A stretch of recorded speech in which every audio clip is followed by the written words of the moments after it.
La palabra petróleo se deriva del latín petra, roca, y oleum, aceite, roca de aceite. El origen del petróleo. Durante ciertas épocas geológicas caracterizadas por condiciones climáticas favorables, el petróleo se componía inicialmente de materias orgánicas provenientes de plantas y animales que crecían y se reproducían en abundancia. A medida que estos organismos pasaban por sus ciclos de crecimiento y extinción, la materia orgánica enterrada se descomponía lentamente, convirtiéndose en los combustibles fósiles que tenemos hoy en día: petróleo, gas, carbón y bitumen. El petróleo, gas y bitumen estaban diseminados en los sedimentos, generalmente lutitas ricas en arcilla.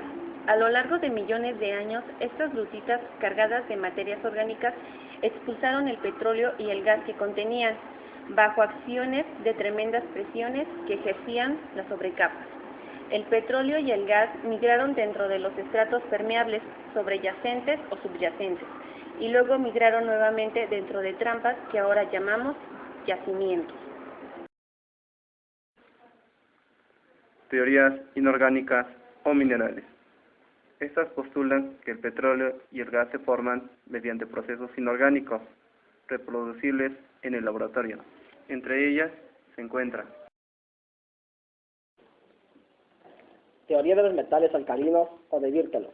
En 1866, Birkeloff señala que en el interior de la Tierra existen metales alcalinos en estado libre y que el dióxido de carbono podría reaccionar con ellos formando carburos, y estos al reaccionar con el agua generaron acetileno.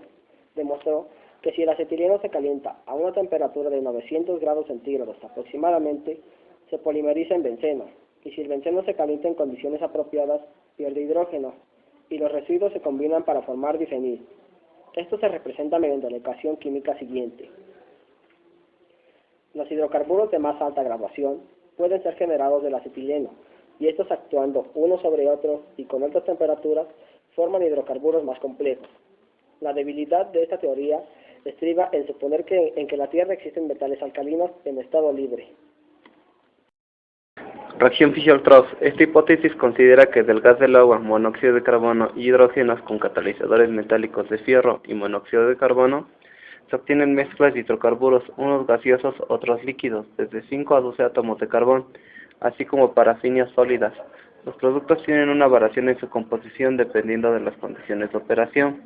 Se admiten que en las capas interiores de la Tierra se han formado gas de agua originado sobre el carbón, a una temperatura aproximada de 200 a 250 grados centígrados.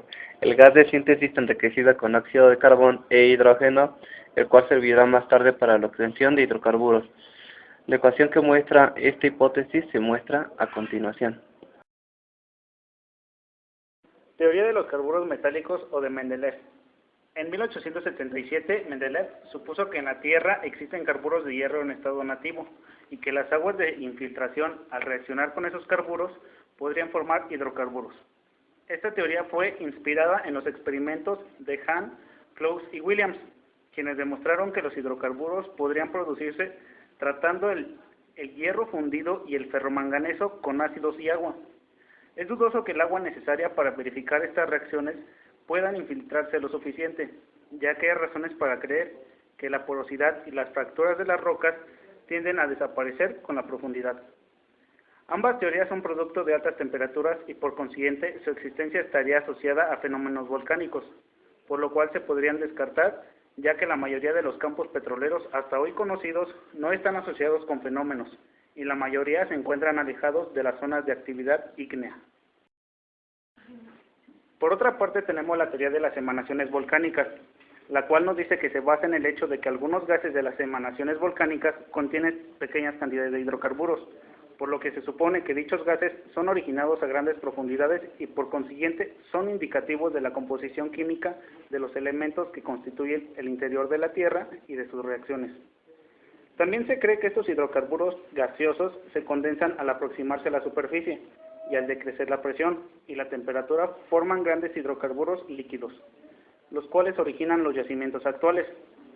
Esta teoría es razonable desde el punto de vista especulativo, pero considerando los factores que gobiernan las acumulaciones de petróleo y el hecho de que no se presentan próximas a la actividad volcánica, revela la evidencia de que cuando se han encontrado yacimientos petrolíferos cerca de volcanes extinguidos, de intrusiones o de diques. Es porque estos ofrecieron un foco de acumulación, lo que nos dice que hay una porosidad inducida y no una forma de origen para el petróleo. Otra de las teorías es la de la caliza, el yeso y el agua. Esta teoría supone que cuando los carbonatos y sulfatos de calcio se sujetan a la acción del agua caliente, forman hidrocarburos como los que constituyen al petróleo. Las calizas, el yeso y el agua existen en abundancia y están íntimamente asociados en la naturaleza. Por otra parte, contienen todos los elementos necesarios para la formación de hidrocarburos, y es posible que bajo condiciones favorables de presión y temperatura el petróleo se pueda formar de esta manera, pero las reacciones químicas en las que se apoya esta teoría no han sido explicadas con satisfacción. Otra de las teorías es la teoría cósmica, a la cual muchos científicos le han dado gran peso. Esta nos habla de que al comienzo del enfriamiento de la superficie de la Tierra, los materiales se fueron separando de acuerdo a su temperatura de fusión, acumulándose en su centro el hierro y el níquel, entre otros metales, mientras la atmósfera estaba constituida por dióxido de carbono, hidrógeno y vapor de agua. En la medida en que aumentó la concentración de hidrógeno procedente del espacio exterior, se presentaron reacciones químicas entre estos componentes, formando monóxido de carbono en grandes cantidades crecientes, y a una temperatura de 538 grados centígrados. Se tuvo una reacción de síntesis que generó la primera mezcla de hidrocarburos. La Tierra siguió su proceso de enfriamiento, y tras muchos miles de años alcanzó la temperatura de 149 grados centígrados. Los hidrocarburos se condensaron y empezó a llover petróleo. Primero las fracciones más pesadas y después las ligeras conforme a la temperatura seguía bajando. Posteriormente comenzó la lluvia de agua que lavó y arrastró el petróleo depositándolo en ciertas zonas. Es posible que de este ambiente de ríos, lagos y mares de aceites, de sus productos oxigenados, hayan podido surgir las formas elementales de vida. Los movimientos de la corteza terrestre que dieron lugar a las grandes cadenas de montañas y los ciclos de erosión y sedimentación hicieron que el petróleo quedara atrapado en el subsuelo. El descubrimiento de que las nubes de Venus están formadas por hidrocarburos ha motivado a algunos científicos a reconsiderar esta teoría y hacerla valiosa. Existen varias teorías sobre la formación del petróleo. Sin embargo, la más aceptada es la teoría orgánica, que supone que se originó por la descomposición de los restos animales y algas microscópicas acumuladas en el fondo de las lagunas y en el curso inferior de los ríos. Esta materia orgánica se cubrió paulatinamente con capas cada vez más gruesas de sedimentos, al abrigo de las cuales, en determinadas condiciones de presión, temperatura y tiempo, se transformó lentamente en hidrocarburos, con pequeñas cantidades de azufre, oxígeno, nitrógeno y trazas de metales como fierro, cromo, níquel y vanadio, cuya mezcla constituye el petróleo crudo. Estas conclusiones se fundamentan en la localización de los mantos petroleros, ya que todos se encuentran en terrenos sedimentarios. Además, los compuestos que forman los elementos antes mencionados son característicos de los organismos vivientes. Ahora bien, existen personas que no aceptan esta teoría. Su principal argumento estriba en el hecho inexplicable de que si es cierto que existen más de 30.000 campos petroleros en el mundo entero, hasta ahora solo 33 de ellos constituyen grandes yacimientos. De esos grandes yacimientos, 25 se encuentran en el Medio Oriente y contienen más del 60% de las reservas probadas de nuestro planeta. Uno se pregunta entonces, ¿cómo es posible que tantos animales hayan muerto en menos del 1% de la corteza terrestre, que es el porcentaje que corresponde al Medio Oriente? Indudablemente que la respuesta a esta pregunta, si la teoría orgánica es válida, solo se puede encontrar en la Biblia. Esta respuesta probablemente no suena muy científica, pero ¿acaso no justifica el hecho de que el Medio Oriente contenga el cementerio de animales más grande del mundo, origen de sus reservas petroleras, si la teoría orgánica es cierta? Naturalmente que existen otras teorías que sostienen que el petróleo es de origen inorgánico o mineral. Los científicos soviéticos son los que más se han preocupado por probar estas hipótesis. Sin embargo, estas proposiciones tampoco se han aceptado en su totalidad. Prospección petrolera, localización del petróleo. Una cosa es saber que existen trampas de petróleo y otra muy distinta, localizar con exactitud las trampas que están ubicadas muy por debajo de la superficie terrestre. Luego, determinar la probabilidad de que haya petróleo y gas en la región de enzapamiento constituye otro problema más. Se han usado muchos métodos para localizar las trampas de petróleo, pero los más importantes son los levantamientos aéreos, la exploración geológica, la exploración geofísica o sísmica y la perforación exploratoria, levantamientos aéreos y por satélite. Exploración. La exploración petrolera se puede definir como el conjunto de actividades realizadas en campo y en gabinete que tienen como objetivo la búsqueda y localización de yacimientos petroleros. Dependiendo de la forma en que se obtiene la información, los métodos de exploración se dividen en dos grandes grupos, los indirectos y los directos.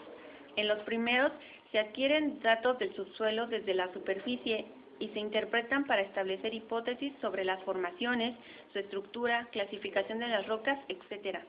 Todo lo cual lleva a establecer la existencia de trampas capaces de contener hidrocarburos. En los métodos directos, la información proviene del análisis de las muestras de roca obtenidas durante la perforación de los pozos, así como del registro e interpretación de los perfiles obtenidos a través de las ondas eléctricas, electrónicas o sónicas que se introducen en los pozos durante su perforación. Levantamientos aéreos y por satélite. Los levantamientos realizados desde grandes altitudes proporcionan una perspectiva general del área geográfica estudiada. Las principales estructuras superficiales, como son las anticlinales y las regiones falladas, pueden ser observadas claramente con estos métodos. Esta información ayuda a localizar las áreas que merecen una investigación más detallada. Durante los primeros años de prospección petrolera, la visualización desde una aeronave y el levantamiento de mapas de los patrones de drenaje, ríos y arroyos constituían un método eficaz de levantamiento. Levantamientos aéreos y por satélites son modernos, son más complejos, permitiendo la evaluación de numerosas características, incluyendo las anomalías térmicas, las variaciones de densidad, la composición mineral y la filtración del petróleo y muchas otras. Exploración geológica superficial. La observación de los afloramientos de rocas trincheras y de paredes cañones por los geólogos capacitados permite identificar litología y evaluar las posibilidades de rocas petrolíferas, estratos de calidad productiva y mecanismos de entrapamiento en el área que se está estudiando. Por ejemplo, se ha aprendido mucho sobre los antiguos depósitos a partir del estudio de los deltas de ríos modernos. Los mapas geológicos detallados fueron preparados a partir de las observaciones y muestran la posición y la forma de las estructuras geológicas y proporcionan descripciones de las características físicas y de los fósiles contenidos en los estratos. Exploración geofísica. Mediante el uso de equipos sensibles y la aplicación de técnicas analíticas, los geofísicos adquieren muchos conocimientos sobre el suelo. La más importante de estas técnicas es la exploración sísmica, según las cuales las ondas de choque generadas en la superficie dirigidas abajo se reflejan en los estratos subyacentes y regresan a la superficie como ecos de dichos estratos. Como las rocas de diferentes densidades y dureza reflejan las ondas de choque de diferentes velocidades, el sismólogo puede determinar la profundidad, el espesor y el tipo de roca, registrando con exactitud las variaciones en el tiempo en que tardan las ondas de regresar a la superficie. La sísmica tridimensional moderna ha mejorado en el porcentaje de éxito en el proceso de exploración, especialmente en las áreas subcubiertas en las salas descritas anteriormente. Las mejoras constantes de las mediciones sísmicas y en los métodos matemáticos usando para interpretar señales ahora pueden proporcionar una perspectiva más clara de las formaciones subterráneas. Otros métodos geofísicos usan variaciones de la gravedad y de las propiedades magnéticas de la Tierra para detectar las características generadas de las formaciones subterráneas.